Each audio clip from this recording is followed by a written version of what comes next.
Hello दोस्तों, I hope कि आप सब बढ़िया होंगे। तो अगर तुम इस चैनल पर नए हो तो पहले जाके पार्ट 1 देखो। इसी वीडियो के डिस्क्रिप्शन में तुम्हें उसकी लिंक मिल जाएगी। तो वीडियो शुरू करने से पहले मेरी तुम लोगों से बस एक ही रिक्वेस्ट है, प्लीज इस वीडियो को बिना स्किप करे लास्ट तक देखना। तो तुम्हारा ज्यादा टाइम ना लेते हुए चलो शुरू करें। तो पिछली वीडियो में हमने देखा बुल्मा, वेजिटा और बाकी सब एक दूसरे को ढूंढ लेते हैं और थोड़ी ही देर बाद ब्रोली और केल एक दूसरे को देखते हैं और वो एक दूसरे को देखते ही रहते हैं काफी देर तक। हम देखते हैं कि ब्रोली केल की तरफ देख के स्माइल करता है और चिलाई ये नोटिस कर लेती है। चिलाई को ये बिल्कुल पसंद नहीं आता, पर वो दोनों अभी भी एक दूसरे को घूरते ही रहते हैं। और ये सब देख के चिलाई उन दोनों के बीच में आने लग जाती है और बोलती है मैं अभी भी यही हूँ। और तभी ब्रोली केल को बोलता है मेरा नाम ब्रोली है और तुम्हारा। और ये सुन के चिलाई और भी ज्यादा गुस्से में आ जाती है और बोलती है तुम्हें क्या फर्क पड़ता है कि वो कौन है। केल हर बार की तरह नर्वस होती है और खुद को ही मन मन में बोलती है कम ऑन केल, तुम ये कर सकती हो। केल थोड़ा टाइम लेके बोलती है मैं केल हूँ। और चिल्लाए अभी भी उनके ऊपर चिल्ला रही होती है और बोलती है तुम कितनी देर और मुझे ऐसे ही इग्नोर करोगे। और अचानक से ही केल नर्वस होना बंद कर देती है और बुल्मा की बात का जवाब देते हुए बोलती है ठीक है मैं तुम्हारे साथ चलूंगी, वैसे भी मेरे पास इससे ज्यादा कुछ खास करने को काम है नहीं। और बुल्मा केल की बात सुन के खुश हो जाती है और बोलती है ये थैंक्स केल। केल बोलती है अगर तुम चाहो तो हम सब डाउनटाउन घूमने जा सकते हैं। और वो दोनों अभी भी एक दूसरे को ही देख रहे होते हैं और थोड़ी ही देर बाद वो सब वहाँ से जाने लग जाते हैं। केल उन्हें मेले में लेके जा रही होती है। वेजिटा बोलता है ये क्या मुसीबत है, मुझे राइड पसंद नहीं। बुल्मा बोलती है कम ऑन वेजिटा, तुम्हें मजा आएगा, मुझ पे भरोसा रखो। वेजिटा की बात सुन के चिल्लाए पीछे से गुस्से में बोलती है चलो भी अब चलो, जैसा कि केल ने कहा हमारे पास इससे बढ़िया करने को कुछ है ही नहीं। चिल्लाए की बात सुन के बुल्मा, वेजिटा, ब्रोली, लीमो सब चिल्लाए की तरफ देखने लग जाते हैं। चिल्लाए बोलती है मुझे नहीं लगता हमें भी वहाँ बुलाया गया है लीमो, है ना लीमो। ब्रोली चिल्लाए की बात सुन के बोलता है क्या हुआ तुम्हें। चिल्लाए मुंह फुला के बोलती है कुछ नहीं। और ब्रोली समझ जाता है कि चिल्लाए उससे नाराज है, वो चिल्लाए को मनाने लग जाता है। ब्रोली बोलता है चिल्लाए तुम आ रही हो ना।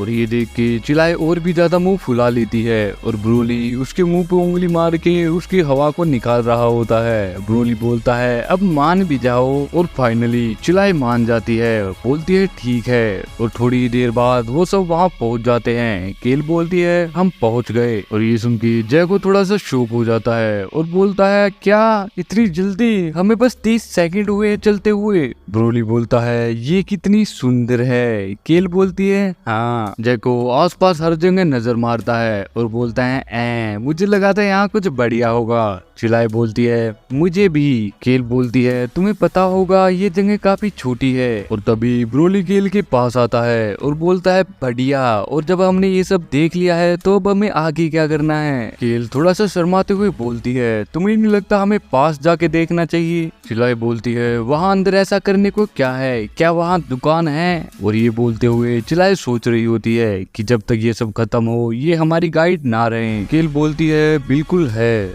तुम चिल्लाए हो, मैंने तुम्हें सही पहचाना ना। और चिल्लाए ये सुन के शोक करने लग जाती है और बोलती है बिल्कुल। लीमो पीछे से बोलता है कसम से ये लड़की नहीं सुधरेगी, कोई इसकी मदद करो। और ऐसी बात करते करते वो सब लोग नीचे आ जाते हैं। ब्रोली इतने सारे लोगों को एक साथ देख के काफी हैरान हो रहा होता है और बोलता है ये देखो इतने सारे लोग एक साथ और ये सब अपना अपना काम कर रहे हैं। ब्रोली की बात सुन के केल थोड़ी सी कंफ्यूज हो जाती है और ब्रोली से पूछती है तुम आखिरकार कहाँ से आए हो, मेरा मतलब है कि तुम्हारे प्लेनेट पे चीजें कैसी हैं। ब्रोली बोलता है सच बताऊं तो मैंने आज तक शिकार के अलावा कुछ नहीं करा और जिस प्लेनेट पे मैं रहता हूँ वहाँ लोग नहीं हैं, वहाँ कुछ करने को भी नहीं है, पर वहाँ पे चिल्लाए है और मैं इसे प्यार करता हूँ। और ये बोलते हुए वो चिल्लाए को उठा लेता है और अपने कंधे पे बिठा लेता है। चिल्लाए ब्रोली को गुस्से में बोल रही होती है मुझे नीचे उतारो। केल बोलती है ऐसा है तो अच्छी बात है। और ये बोलते हुए केल थोड़ी सी उदास होती है और ब्रोली भी चिल्लाए को नीचे उतार देता है। बुल्मा उस जगह को ध्यान से देखती है और बोलती है सही बताऊं तो ये जगह काफी हद तक पृथ्वी जैसी ही है। बुल्मा की बात सुन के वेजिटा बोलता है अगर ऐसा है तो मुझे समझ नहीं आ रहा आखिरकार हम यहाँ क्या कर रहे हैं। और फिर फिर वो सब वहाँ घूमने लग जाते हैं। ब्रोली केल के साथ होता है। ब्रोली केल को पकड़ के बोलता है, ये तो यमी लग रहा है। और केल बहुत ही नर्वस होती है और बोलती है, अच्छा ऐसा है क्या। और तभी ब्रोली की नजर वहाँ खेल रहे बच्चों की तरफ जाती है और ब्रोली उनके पास आके बैठ जाता है। ब्रोली बोलता है, तुम यहाँ क्या कर रहे हो दोस्तों। उनमें से एक बच्चा बोलता है, हम यहाँ खेल रहे हैं। हम दोनों में से जिसने भी पहले आंखें खोली वो हार जाएगा। हम केल को देखते हैं जो कि ब्रोली को देख के अभी भी शर्मा रही होती है और चिल्लाए ऐसे केल को देख के गुस्से में आ रही होती है। और तभी ब्रोली खड़ा हो जाता है और एक झूले को देखने लग जाता है। ब्रोली बोलता है, वो क्या है, क्या हम उससे उड़ सकते हैं। और तभी एक औरत ब्रोली के साइड से जा रही होती है। ब्रोली उस औरत को देख के बोलता है, वो आपकी हेड काफी अच्छी लग रही है मिस। और वो लेडी हंसते हुए बोलती है, थैंक यू। हम देखते हैं कि वहाँ कुछ बदमाश लोग बैठे होते हैं और वो ब्रोली को ये करता देख के बोलते हैं, ओए तुम। ब्रोली जवाब देता है, हाँ क्या। और उनमें से एक बंदा थोड़ा रूडली बोलता है, क्या तुम्हें दिखाई नहीं देता, तुम हमारे इलाके में हो मुसलमान। और उनमें से दूसरा बंदा बोलता है, तुम हमारा फेम छीन रहे हो और हमारी औरतें भी। उन तीनों की बात सुन के बुल्मा को गुस्सा आ जाता है। वो उनके पास जाती है और उन्हें थप्पड़ मारती है। बुल्मा चिल्ला के बोलती है, तुम्हें लगता है तुम्हें औरतों को ऐसे ट्रीट करना चाहिए, यहाँ से भाग जाओ जल्दी वरना। और बुल्मा की बात सुन के वो सब वहाँ से भागने लग जाते हैं और बोलते हैं, जी हाँ मैडम, हमें माफ कर दो। और चिल्लाए बुल्मा की तारीफ करते हुए बोलती है, तुमने बिल्कुल सही कहा बुल्मा। बुल्मा बोलती है, इन जैसे छोटे घटिया लोग मुझे बिल्कुल पसंद नहीं है। इन्हें देख के मुझे गुस्सा आता है। लगता है कि इससे फर्क नहीं पड़ता तुम कहाँ हो, तुम किसी भी यूनिवर्स में हो, ऐसे लोग तुम्हें मिल ही जाते हैं। हालांकि ब्रोली को लेके उन्होंने काफी हद तक सही कहा था। चिल्लाए ब्रोली को बोलती है, तुम्हें बिना शर्ट के नहीं घूमना चाहिए, ये अच्छा नहीं लगता। ब्रोली बोलता है, मैं इससे बढ़िया क्या पहनूं। और तभी हम बुल्मा को देखते हैं। वो अपनी शर्ट में कैप्सूल लेके आई होती है ताकि जरूरत पड़ने पर वो यूज कर सके। बुल्मा बोलती है, यहाँ कुछ तो ऐसा होगा ही जो तुम पहन सकते हो। और तभी वो कुछ निकालती है और बोलती है, बढ़िया, ये मेरी नई इन्वेंशन है, ये है नया कैप्सूल। और ये बोलते हुए बुल्मा ब्रोली से उसके जानवर दोस्त की स्किन उतारने लग जाती है जिसे ब्रोली ने अपने दोस्त की याद में पहना होता है। बुल्मा बोलती है, मुझे लगता है पहले हमें इसे हटाना चाहिए, इससे बहुत ही बदबू आ रही है। और ब्रोली को ये पसंद नहीं आता। वो थोड़ा सीरियस हो जाता है और बुल्मा का थोड़ा जोर से हाथ पकड़ लेता है। बुल्मा ये देख के थोड़ी सीरियस हो जाती है और बोलती है, तुम मुझे चोट पहुंचा रहे हो। और केल अभी भी थोड़ी नर्वस होती है। वो ब्रोली को बोलती है, तुम चाहो तो इसे रख सकते हो, ये कोई इतनी बड़ी बात नहीं है। और वो फिर बुल्मा को बोलती है, अगर तुम्हें इसकी बदबू से इतनी परेशानी है तो मैं एक परफ्यूम वाले को जानती हूँ जो बिल्कुल पास में ही है। और ये सब देख के बुल्मा थोड़ी सी हैरान हो जाती है और अपना हाथ हटा लेती है। बुल्मा के हाथ हटाते ही ब्रोली भी शांत हो जाता है और बुल्मा की तरफ स्माइल करता है। बुल्मा बोलती है, मुझे नहीं पता था ये चीज तुम्हें इतनी प्यारी है, मुझे इसके लिए माफ कर दो।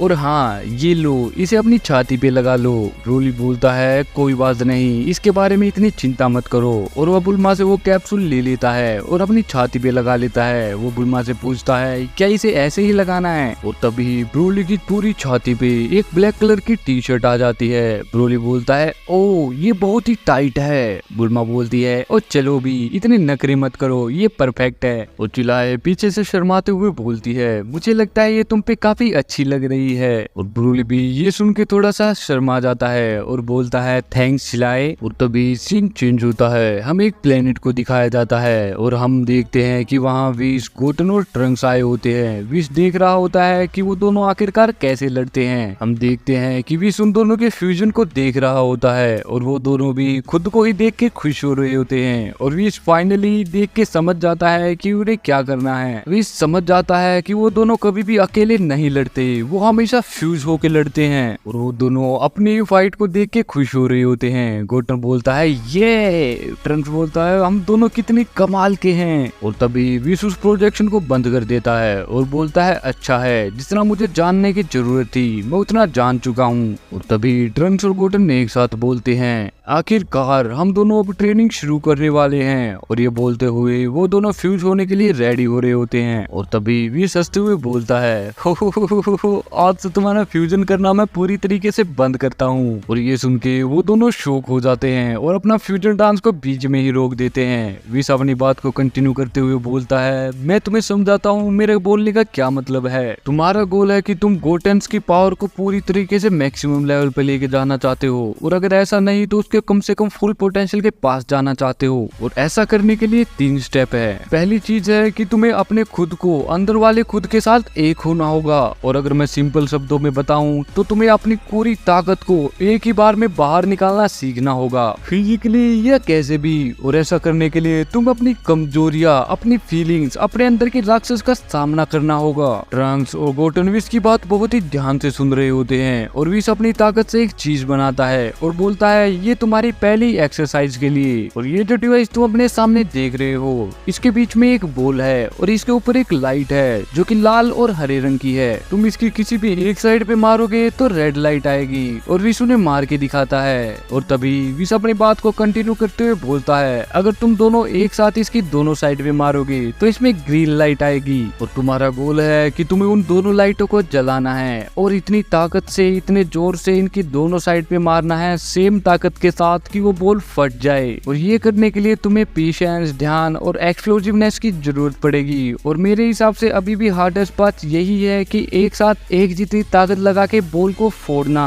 और विस उस डिवाइस को उन दोनों की तरफ कर देता है। वो दोनों इस डिवाइस को हैरानी से देख रहे होते हैं। विस बोलता है, अब तुम्हारी बारी। और वो दोनों अभी भी काफी कंफ्यूज होते हैं इस डिवाइस को लेके। और तभी सीन चेंज होता है। हमें वेजिटा को दिखाया जाता है जो कि सभी सेंस की ट्रेनिंग के लिए वहाँ आया होता है। वेजिटा बोलता है, मेरी बात ध्यान से सुनो, अभी तुम्हारी ट्रेनिंग शुरू होने वाली है। तुम 5th स्क्वाड हो, इस चीज को याद रखना। और तुम पहले से ही जानते होगे इन 3 एडमिरल्स को जो मेरे पीछे खड़े हैं। एडमिरल हुबा, इस प्लेनेट का सबसे पावरफुल इंसान। एडमिरल लराइस, एक एक्सपीरियंस स्ट्रेटेजिस्ट, एक नायाब योद्धा जिसने बिना आज तक एक भी सोल्जर गवाए युद्ध जीते हैं। एडमिरल फेनल, जो लड़ाई में बढ़िया से भी बढ़िया है, जिसने सक्सेसफुली 182 स्मगलिंग्स को रोका है। और अगर मैं तुम्हारी जगह होता तो इनसे कभी भी कुछ नहीं छुपाता। तुम सभी 4 ग्रुप में बटोगे। तुम जिस भी ग्रुप को चाहो उसे ज्वाइन कर सकते हो अपने हिसाब से, जिसमें से 3 ग्रुप हर एक एडमिरल का होगा और 1 ग्रुप मेरा होगा। तुम जिस भी ग्रुप को ज्वाइन करना चाहो जाके उसके सामने खड़े हो जाओ। क्या तुम सभी को मेरी बात समझ आई? सभी सेंट्स वेजिटा की बात का जवाब देते हुए चिल्ला के बोलते हैं, हाँ सर। वेजिटा दोबारा से चिल्ला के बोलता है, मुझे कुछ सुनाई नहीं दिया, क्या तुम्हें मेरी बात समझ आई? जोर से बोलो। और वो सभी और भी तेज चिल्ला के बोलते हैं, हाँ सर। और ये बोलते ही वो सभी अपने अपने पसंद के ग्रुप के सामने जाके खड़े होने लग जाते हैं। वेजिटा स्माइल करता है और बोलता है, मुझे लगता है मुझे ये काम करने में काफी मजा आने वाला है। और वेजिटा को ऐसे देख के बुल्मा थोड़ा सा अजीब सा चेहरा बनाती है और बोलती है, इसी की तरफ देखो, ये कितना मोटे दिमाग का लग रहा है। और जैको बुल्मा की बात पे बोलता है, बिल्कुल सही, मैं बिल्कुल सहमत हूँ। और तभी कैलीफ्ला वेजिटा के ग्रुप में आगे खड़ी होती है और वो एक सेंस को उसकी तरफ देखने के लिए मारती है। वो बोलती है, तुम क्या देख रहे हो? वेजिटा कैलीफ्ला को ऐसा करते थे कि गुस्से में आ जाता है और मन ही मन में खुद को बोलता है, ये मुझे अंदाजा नहीं है मैं इस लड़की से कैसे निपटूंगा। अभी से ये ऐसी एक्टिंग कर रही है, मुझे शायद थोड़ा चालाकी से काम लेना होगा। और वेजिटा थोड़ा सीरियस होकर कैलीफ्ला को बोलता है, कैलीफ्ला तुम हुबा के ग्रुप में जाओ। और ये सुन के कैलीफ्ला गुस्से में बोलती है, क्या? मुझे लगा था तुमने कहा था कि हम जिस ग्रुप को चाहे उसे सिलेक्ट कर सकते हैं। और कैलीफ्ला को इतने गुस्से में बात करते हुए देख के वेजिटा को और भी ज्यादा गुस्सा आ जाता है और वो सुपर सैयन में बदल जाता है। वेजिटा कैलीफ्ला के सिर को पकड़ लेता है और बोलता है, मेरे साथ बहस मत करो। और ये देख के वहाँ खड़े सभी के सभी सैयन शॉक हो जाते हैं। और हुबा वेजिटा को बोलता है, वेजिटा अच्छा होगा अगर तुम ये फॉर्म यूज ना करो। वेजिटा एडमिरल हुबा को बोलता है, क्या मैंने सही सुना? तुम्हें किसने परमिशन दी कि तुम मुझे मेरे नाम से बुलाओ? और ये देख के वहाँ खड़े सभी के सभी सैयन्स एक दूसरे को बोलने लग जाते हैं, क्या वो दोनों लड़ने वाले हैं? दूसरा बंदा बोलता है, क्या वो एडमिरल से ऐसी बात कैसे कर सकता है? कोई और बंदा बोलता है, तुम किसको सपोर्ट करोगे अगर उनकी फाइट हुई? मैं तो हुबा को सपोर्ट करूंगा। कोई और बोलता है, क्या इस बंदे का दिमाग खराब है? और ये बोलते हुए उनमें से बहुत सारे सैयन गुस्से में आए होते हैं। तभी एडमिरल फनल बोलती है, तुम सब चुप हो जाओ, तुम सब किस लिए बड़बड़ा रहे हो। तभी एडमिरल लैरियस फेनल से बोलता है, क्या तुम्हें समझ नहीं आ रहा कि वो मैं कितनी डिसरिस्पेक्ट से बात कर रहा है। फेनल बोलती है, पॉइंट ये नहीं है, इस बात पे ऐसे रिएक्ट करना एक सेन सोल्जर के लिए अच्छा नहीं है, ऐसे बिहेव करना एक सेन योद्धा को शोभा नहीं देता। और अगर वेजिटा को इस चीज से कोई दिक्कत है तो उसे दो बड़ी दिक्कतों का सामना करना होगा। और वैसे भी किंग के अलावा यहाँ खड़े सभी को शक है कि वो हमें लीड करने के काबिल है भी या नहीं। और ये बोलते हुए वो एडमिरल लड़ने के लिए तैयार हो जाते हैं। और वेजिटा ने अभी तक उनकी बात पे कोई भी रिएक्ट नहीं किया होता है। वेजिटा अभी भी अपनी सुपर सेन फॉर्म में होता है। और तभी वेजिटा बोलता है, तो अब तुम सब मेरी काबिलियत पे शक कर रहे हो। और तभी वेजिटा मुड़ के उन सभी को देखता है और वो सभी वेजिटा को घूर रहे होते हैं। वेजिटा सोचता है, वो सभी मेरी तरफ ऐसे क्यों देख रहे हैं। और तभी वो तीनों ही एडमिरल अपने फाइटिंग पोजीशन में आ जाते हैं। और तभी काबा बीच में आता है और बोलता है, सभी लोग शांत हो जाओ, हम इसे सुलझा लेंगे। और केल भी काबा की बात सुन के बोलती है, काबा सही कह रहा है, उसकी बात सुनो। पर अब काफी देर हो चुकी है, वेजिटा का गुस्सा बहुत ही ज्यादा बढ़ चुका है। वेजिटा बोलता है, चुप हो जाओ, तुम शायद भूल चुके हो तुम किससे बात कर रहे हो। वेजिटा इतने ज्यादा गुस्से में होता है कि उसके चारों ओर भयंकर ओरा आ चुका है। वेजिटा की ताकत धीरे धीरे बढ़ रही होती है। और तभी वेजिटा पावर अप करने लग जाता है और बोलता है, मैं हूँ वेजिटा। हम देखते हैं कि वेजिटा सुपर सेन ब्लू में ट्रांसफॉर्म हो चुका है और सभी को बोलता है, आ जाओ। तो तुम्हें क्या लगता है वेजिटा इनके साथ क्या करने वाला है, कमेंट में बताओ। टारगेट रखते हैं 120 कमेंट्स का। इसी के साथ हमारा चैप्टर 5 यही खत्म होता है। नेक्स्ट वीडियो हम चैप्टर 6 स्टार्ट करेंगे। तो अगर तुम्हें वीडियो पसंद आई हो तो भाई प्लीज इस चैनल को सब्सक्राइब करके इस वीडियो को अपने दोस्तों के पास जरूर शेयर करना। और मेरे साथ साथ इस मांगा के क्रिएटर्स को भी अपनी सपोर्ट दिखाइए। डिस्क्रिप्शन में उनके अकाउंट्स की लिंक है, प्लीज जाके उन्हें भी फॉलो करें। तो आज के लिए बस इतना ही, मिलते हैं अगली वीडियो में, तब तक के लिए अपना ध्यान रखें। Always do it on my own, so I gotta get through it. And the only thing I know is to love what I'm doing. Never give up, never slow, till I finally prove it. Never